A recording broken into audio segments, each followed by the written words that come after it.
The NBA Finals shift back to Loud City, tied 2-2. The first team to win 2 more games will be crowned your 2025 NBA champions. Oklahoma City has home court advantage for Game 5 tonight. Tyrese Halliburton, 18 points, 7 assists. That Game 4 loss, bringing his worst briefcase into the arena. Chet Holmgren, 34 points, 25 rebounds in his last 2 games. Wow. That's interesting. Wow. Okay. Shai Gilgeous-Alexander, 30 or more in 6 of his last 7 games. Game 5 coming your way. Pacers and Thunder going toe-to-toe here in Game 4. Uh-oh, and a gorgeous move from Tyrese Halliburton. These are the signature moments in the pursuit of the title. It's my job to close. It's my job to be aggressive. It's my job to make plays and trust my work down the stretch. Gilgeous-Alexander on the drive, pulls back. Baseline jumper's good. These NBA Finals are tied at 2 games apiece. Game 4 didn't end the way we wanted it to. We're both 2 games away. You got to be ready to go for Game 5. Anything can happen from here.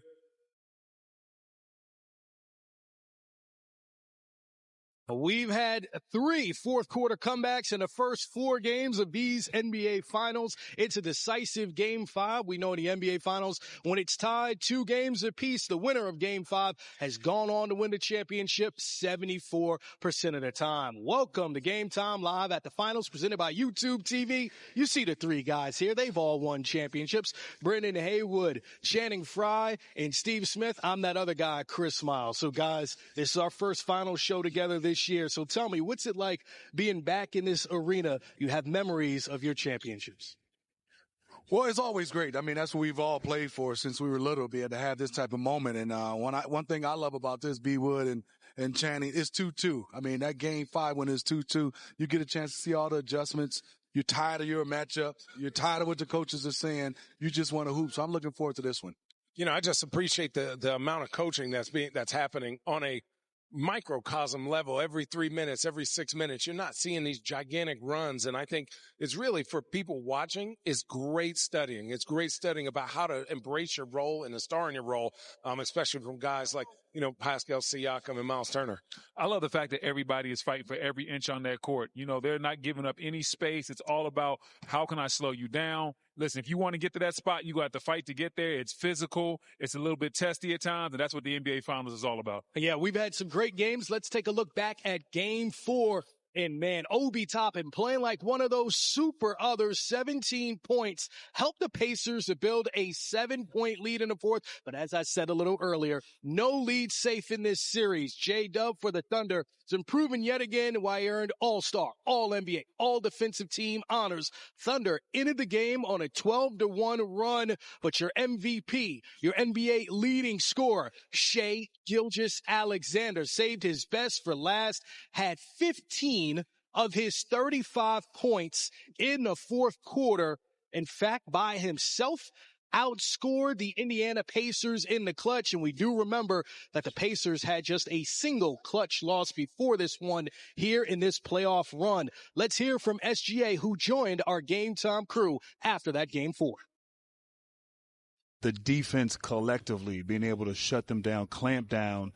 What was the mindset? What were you guys doing? Was it just sort of sticking to your principles that you've done throughout the season? Is it, 4 games in now, you know them a little bit better? Just the thought process collectively, defensively down the stretch.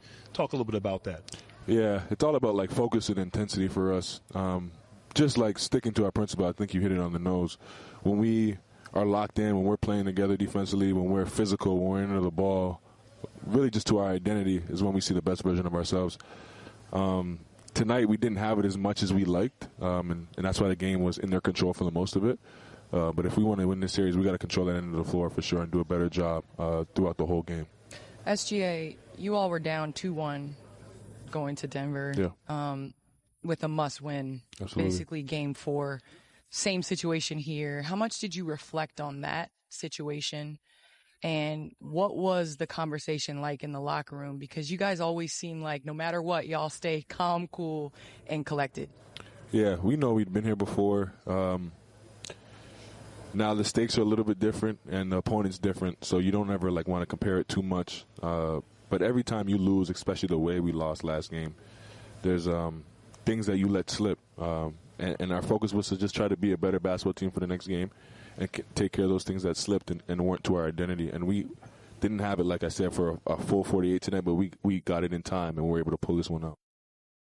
You know, Smitty, down the stretch, Shai Gilgeous-Alexander once again showed how incredible he can be, but he's been consistent. 14 of the 20 playoff games in this run, he scored 30 or more. Can you take us through that crunch time situation, how the pick and roll with J-Dub was working so well for Shai? Well, I think also 3 out of the 4 games he's had 30 points. That's also huge because that's in the finals.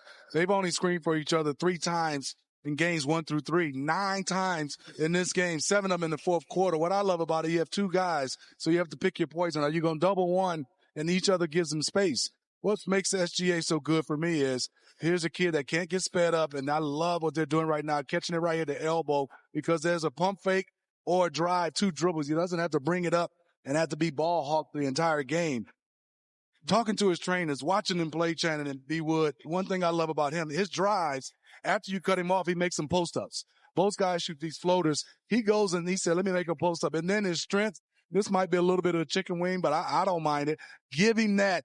Set him up, drive it real hard, give him a little bump and score. The one thing I love about him, B. Wood, Chris, and Shannon, is he is rolling in fourth quarters. Throughout the regular season, he was averaging about 6.5. In the finals, he's averaging 8.8 in the fourth quarters. That's a closer. And one thing we got to notice, too, there, Brendan, was Mark Daigneault called a timeout in that fourth quarter, right? And he's like, okay, Andrew Nembhard has been sensational in this postseason, holding SGA, Jalen Brunson, Donovan Mitchell, Dame Lillard to just 32% shooting from the field, but then he got to switch. Why did that work so well for SGA when he got that switch off of Andrew Nembhard? Well, first of all, I like the fact you gave Mark Daigneault his credit. He understood the assignment. Hey, man, I have to put my best player in the position to look the absolute best that he can. Nembhard has been a tough matchup. These guys go all the way back to middle school, Team Canada, and everything else. He's been guarding him for a long time, so Nembhard feels the most comfortable guarding SGA. They got the switch on Nesmith, and Nesmith had several fouls down the stretch that proved to be the undoing of the Pacers, and SGA was scoring on him a lot easier from that mid-post. I think anytime you look at matchups, right, and when we were playing Golden State, there was only one guy that didn't switch, and that was Steph Curry on to Kyrie. So when we see that, that's creating triggers. Now, if you notice, anytime he had Nembhard on him, Nembhard would almost come into a soft double.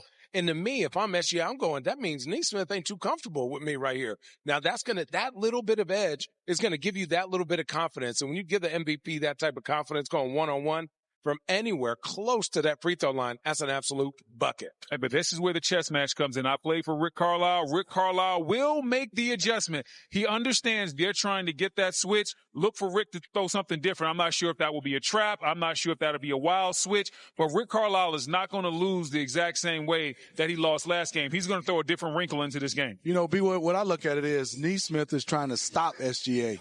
And Nembhard has said, I'm just going to make it tough. Yeah. Because he's going for every pump fake. And you can see on these plays, Nembhard is letting him go up into a shot, and then he's contesting. Yeah, great points made by you guys about Andrew Nembhard and what makes him such an incredible defender. But when we talk about the defense for the Pacers, we got to talk about the offense that we've seen from Shai Gilgeous-Alexander. Most points in first 4 NBA Finals games, 131, only Allen Iverson. And whoa, look at Rick Barry off the charts, Smitty. Just a historic finals we've seen so far from SGA. It is. I mean, this is incredible for guys that's getting double teamed and triple teamed. The one thing I love about SGA is he is not shooting out a lot of threes like AI. That means he's getting them in the post. That means he's drawing a lot of contact and he's getting to that free throw line. I mean, you got to look at the conditioning of the man. You got 3, 4, 5 dudes guarding him. And his skill set, and I think you mentioned this, he's never sped up. He's not the strongest looking dude, but hey, he's knocking people back like they driving a Ford Bronco. Like my guy is just, he's so polished when it comes to his middies, to attacking the rim, to finishing. But also he not a ball stopper for his team. You saw that play right there. They played a little give and go back and forth. He's an opportunistic 3-point shooter, but for anybody watching, SGA is somebody that you can replicate through hours and hours and hours of gym time and a little bit of, blessing from God. Yeah. So many players that we have to break down and discuss. Just a little bit. One, Cason Wallace, some Tyrese Halliburton, but also J-Dub. The last 2 games here in the NBA Finals, absolutely incredible. We're going to hear from him next. But first, here's a little snippet of that interview. Series is tied at 2 now. Do you think last year's version of this team, would they be able to make that rally and come back? Nah, no. There's like a level of experience, and I feel like the last year's team kind of needed that in order to get to where we were this year. With last year's team, we were super talented. We were just a little young, and we just haven't been through all the experiences that we have been through now, and we've been in a similar situation with Denver. So we just kind of knew not to panic and just stay the course.